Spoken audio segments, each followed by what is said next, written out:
sepenuhnya mendukung di Kalimantan Timur. Mungkin seperti itu, Bung. Terima kasih. Oke, jawab pendek-pendek ya. Oke, saya akan jawab lebih pendek dari pertanyaan Anda.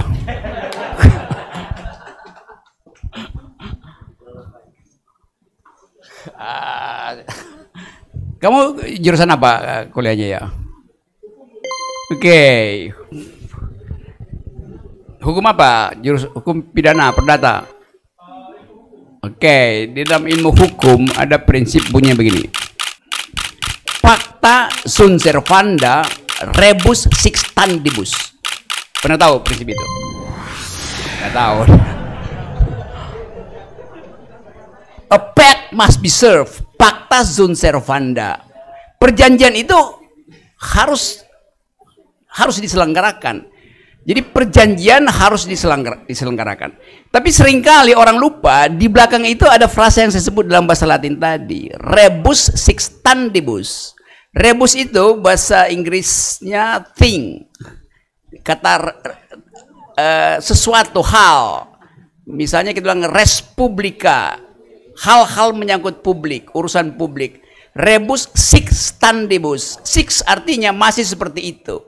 Stantibus artinya bahasa Inggris apa stantibus ya? Stand still.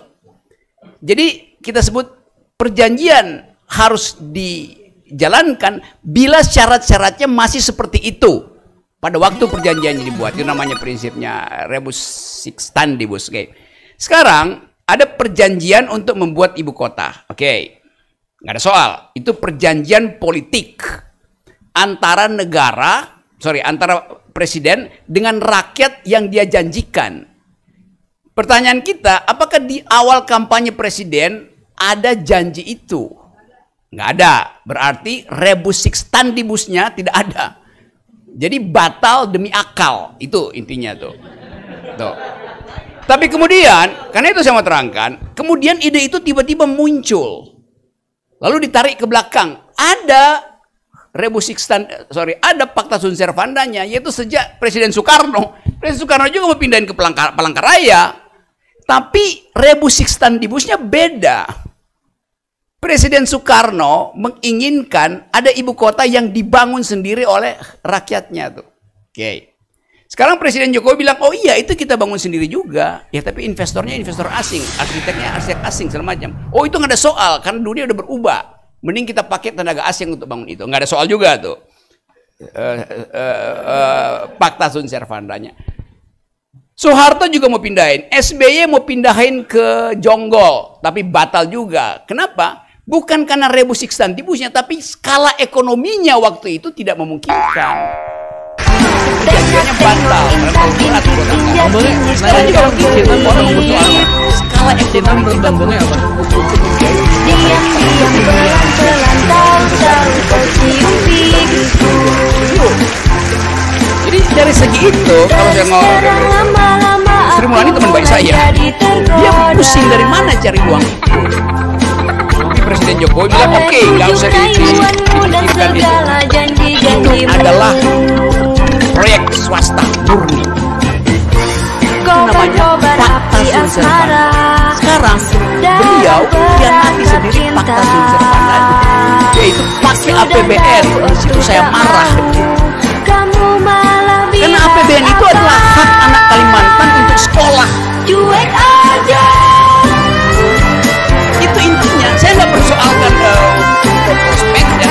Saya persoalkan berjanji dulu. Anda tidak pernah berjanji untuk bangun tidak di kota. Oke. Anda tidak pernah berjanji bangun ibu kota dengan APBN. Kenapa sekarang pakai APBN tuh?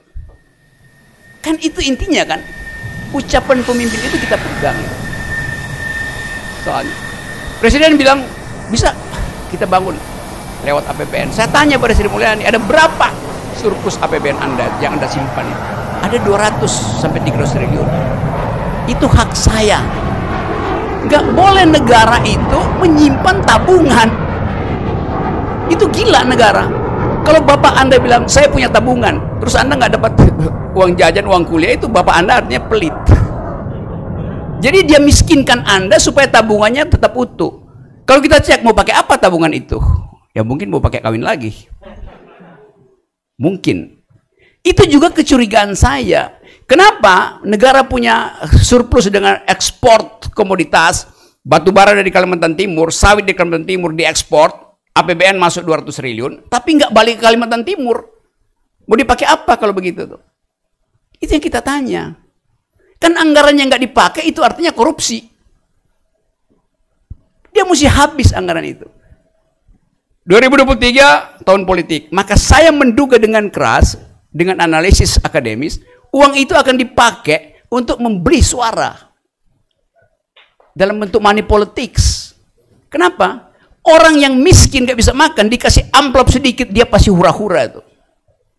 Dan itu yang paralel dengan yang sekarang lagi dilakukan oleh Pak Jokowi, musyawarah rakyat dari mana-mana. Padahal beliau sendiri bilang, oke, kita akan bikin pemilu. Tanya pada KPU, udah dapat duit belum? Gak ada uang masuk. Berarti pemilu bakal batal, diganti oleh apa? Musyawarah rakyat. Duitnya dari mana? Ya duit APBN yang dipakai untuk main politik. Yang adalah hak mak-mak yang kekurangan oksigen di puskesmas-puskesmas, sehingga harapan hidup ibu yang melahirkan itu akhirnya banyak yang morbiditasnya naik. Jadi saya tagih itu. Bahkan orang bilang, kok Rocky Gerung anti IKN? Enggak, saya tidak anti IKN. Saya anti cara berpikir yang menipu. Itu poinnya. Dan bahkan saya usulkan, kalau bisa, IKN itu mahal sekali itu. Bikin aja di setiap ibu kota, ada 34, bikin istana kepresidenan. Murah tuh. 1 triliun. 34 provinsi cuma 34 triliun.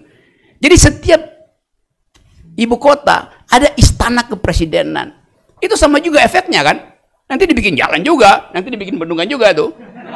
Sama aja idenya itu. Tapi itu tidak mengambil hak mak-mak untuk membayangkan masa depan anaknya.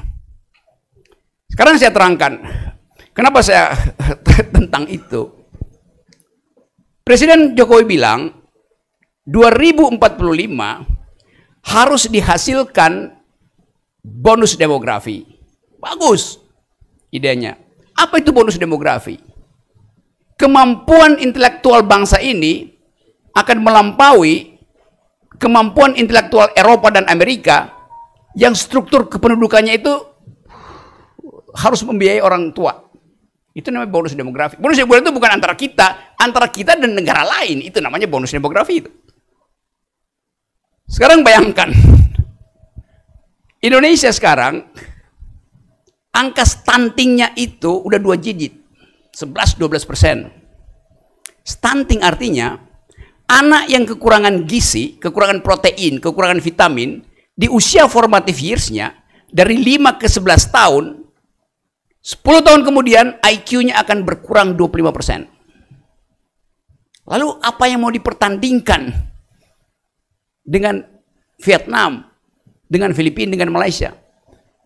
Kalau dari awal stunting kita tinggi, cek angka di Kaltim, mungkin 20% stuntingnya tuh. Jadi itu yang saya sebut ketidakadilan di dalam penganggaran. Kenapa? Karena ambisi untuk memperlihatkan mercusuar yang namanya IKN. Yang saya tentang bukan IKN-nya. Dari segi environment etis pasti saya nggak setuju. Tetapi perjanjian perdata tadi yang tidak dipenuhi itu. Tidak berjanji tiba-tiba ada tuh. Berjanji tapi lain pelaksanaannya. Janji pakai bisnis ternyata pakai APBN itu. Kan itu hak kita untuk bertengkar. Nah sekarang pertanyaan saya, di mana tempat dari 10 juta anak-anak yang stunting kekurangan gizi itu di jalan tol? Apakah mereka akan ngebut di situ bawa BMW dari Banjarmasin ke Samarinda, balik lagi ke Balikpapan, muter-muter di situ? Apakah anak-anak itu nanti akan ada di jalan tol dengan BMW? Mereka akan ada di pinggir jalan tol sebagai peminta-minta pada mobil-mobil BMW yang berseliweran di situ. Jadi anggaran itu memiskinkan. Nah, saya percaya tadi Pak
agar supaya ada cahaya intelektual, supaya Anda, if you wanna be one of the smartest Indonesian intellectual, then you have to be well prepared by equipping yourself with logics and data. Itu intinya. Bekali dengan logika dan dengan data. Saya sumbangkan logika, Pak Rektor sumbangkan data. Maka kita ada di dalam kesamaan berpikir ketika bertengkar. Oke, jadi ini Presiden akal sehat dengan Rektor akal